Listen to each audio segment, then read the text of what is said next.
Gentlewoman's recognized. Thank you, Madam Speaker. I rise in opposition to House Con Res 51, directing the President to remove United States Armed Forces from Libya. The President has failed to make the legal and constitutional case that he owes to the Congress and to the American people before committing American forces to a voluntary conflict.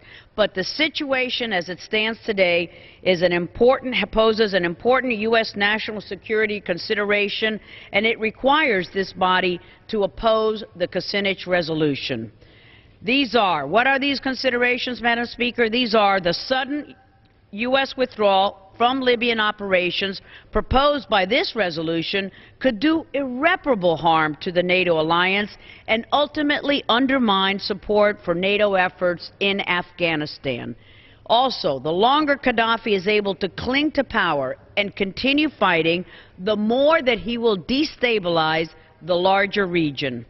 Conflict is already spilling over into neighboring countries, Tunisia, for example, which is undergoing a fragile transition of its own.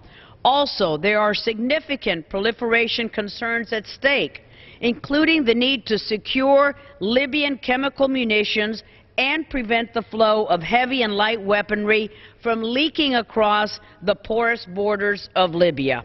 Also, extremist organizations that pose a credible threat to American interests, including Al-Qaeda in the Islamic Maghreb, already are exploiting the opportunity to arm themselves and organize. So while I share the frustration of my colleagues, I am deeply concerned that an abrupt withdrawal of support for the NATO mission would have repercussions that extend far beyond the borders of Libya. Adoption of this resolution would send a signal to Gaddafi that if he can just hang on for just 15 days more, the alliance will crumble and he can resume his destructive behavior and his destabilizing activities. In Egypt, the stability necessary to prevent extremist elements from seizing control could be compromised if the conflict in Libya remains unresolved. Furthermore, Madam Speaker, providing Gaddafi free rein by forcing the U.S. to rapidly withdraw from the NATO operation would pose an even more virulent threat to such other allies in the region as Israel. An emboldened Gaddafi regime would be in a position to provide both destabilizing types and amounts of conventional weapons as well as unconventional capabilities through new and existing smuggling routes to violent extremists in Lebanon, the West Bank, and Gaza, extremists who seek the destruction of Israel.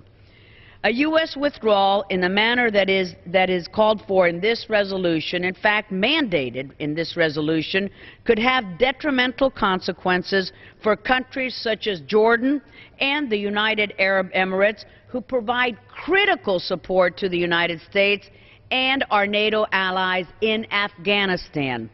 And as operations experts from the Department of Defense warned yesterday, an abrupt withdrawal from Libya operations, as this resolution demands, would severely undermine support by our European allies for NATO efforts in Afghanistan. In fact, it would have a detrimental effect on NATO's efforts in Afghanistan, both in terms of weakening our mission partners and emboldening the Taliban, Al-Qaeda, and associated elements.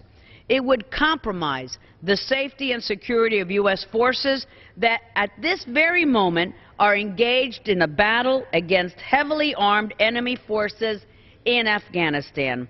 Madam Speaker, as many of my colleagues know, my daughter-in-law Lindsay served in Iraq and in Afghanistan. I also have two committee staffers, one in the Army Reserves and one in the Marine Reserves, who recently returned from serving a year each in Afghanistan. They have emphasized that the potential dangers to our troops there of a NATO pullout or a decrease of forces and assets in Afghanistan due to a need to refocus them on ongoing operations in Libya is indeed dangerous for the United States. They have emphasized that operations in Libya do not exist in a vacuum. Recall that the House just this last week adopted an amendment to the National Defense Authorization Bill to prevent U.S. military or private security contractors from establishing or maintaining a ground presence in Libya. Speaker Boehner has offered a resolution that we discussed previously that further underscores that the Congress does not support putting U.S. boots on the ground in Libya. Now, many have argued that Congress needs to strongly exert its prerogatives under war powers.